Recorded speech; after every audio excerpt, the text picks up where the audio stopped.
So Wolfgang, how are you? I'm fine today. Oh, I'm glad. Can you tell us a little bit about your connection to Centenary and the community? Just go back as far as you would like to go. Okay, I think I can do that. It really started in 1978. Um, I felt that in my job I needed more education. And where else can you get education close by? So I said, Centenary. So I came here and I started taking classes in the evening. Of course, I took a lot of ribbing because at that time there was only girls here. So only guys were there at night. But we also had girls in our classes.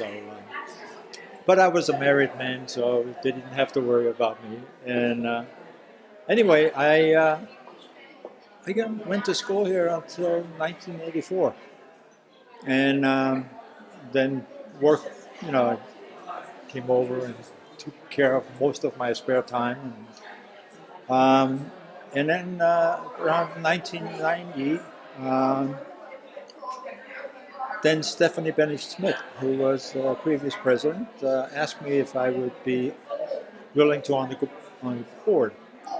And I said, what does it entail? And she says, well, it's the board of trustees, and you take care of the college, the fiscal responsibility of the school. And I said, okay.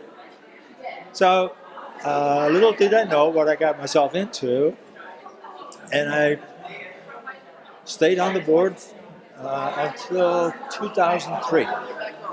And then I took a short hiatus that I don't want to go into why, but after that storm passed, I came back, and the first thing they asked me to do is find a new president because the previous president had quit.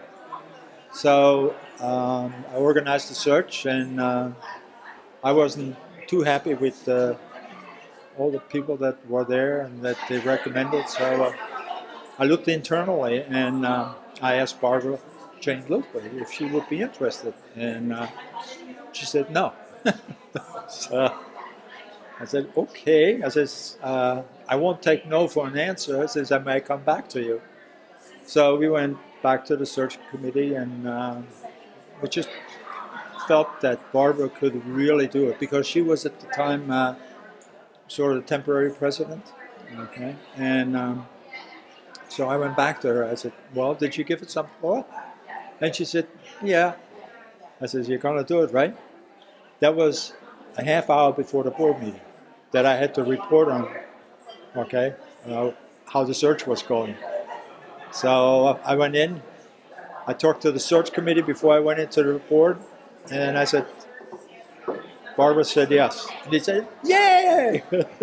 So we then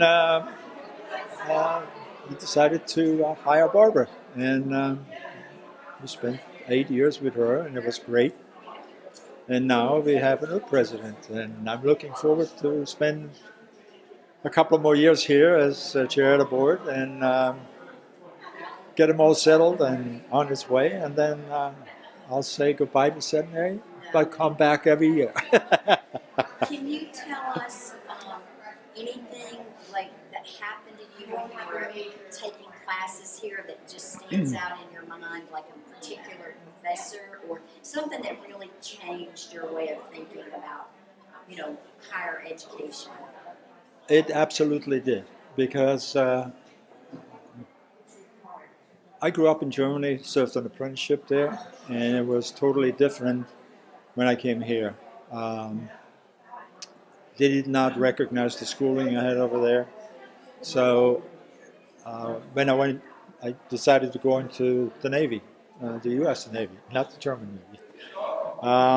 And basically, I did my GED there because I needed that. And when I came to Hackettstown and were exposed to, higher education, I sort of fell in love with it. And I think what impressed me most is the care of the teachers that I met. the professionalism, the care. You could ask questions of the professor. The classes were small. They made you feel comfortable, and I met absolutely some great teachers. I don't want to say who because then I forget one, and then they say, "Oh, you." But there were quite a number of them that I got very close to. And matter of fact, one particular one, and you can ask Elizabeth who I'm thinking about. He said, "Do you want to teach this class?" He says, "You know more than I do." Yes. So But tell anyway, us your full name. my name is Wolfgang Gstattenbauer. I don't need a middle name with two names like that. So, and yes, what else would you like to know? Currently chairman of the board, and Tell us where your community, your work, and where you ended up with your right. job.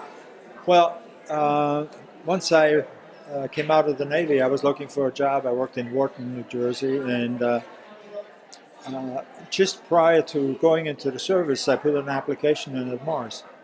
And while I was away, they accepted me, except I wasn't around.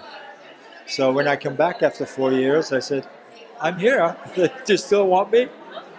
And he said, "Well, you have to reapply again." I said, "Okay." And I reapplied, and I went out of the service in July, and by November they called and said, "Would you consider coming with us?" And I started working as a maintenance mechanic, and I didn't have much more of a goal than becoming the best maintenance mechanic there was. And but I felt that I needed more education, and because I was conversing constantly with engineers and people in the up higher the ladder. So obviously they saw something in me, and they asked me if I would want to go into a supervisory program. So sure. So I spent 1 year in personnel to sort of get acclimated with. Oh, do we need to go? No, you're good. You're good. People are just enjoying watching. Okay, sort of acclimated, to,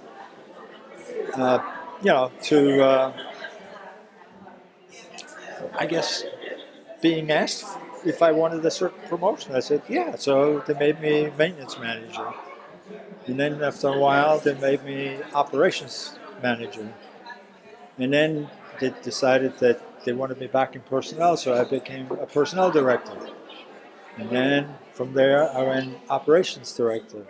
And then the last job that I held was responsible for the personnel for the aid manufacturing plant in the U.S. So you're higher education, not you. absolutely, Along with your grit. it's it's in 1913 I did a graduation speech for the graduates here, and he asked me what are you going to talk about, and I said, well, I can talk about my life and some of the things that I learned. And the four things that I imparted on the students is I said, always be ready for your next job. Always do the best job no matter what you do. Make sure that you're lucky to be at the right place at the right time, because that has a big influence. I said, and be honest and thoughtful, and you shall go and wind up maybe standing up here in the podium and address the next graduating students, So, anyway. Thank you so much for sharing. My pleasure. This is really nice. Yeah. Now you know where I came from. That's right, I do.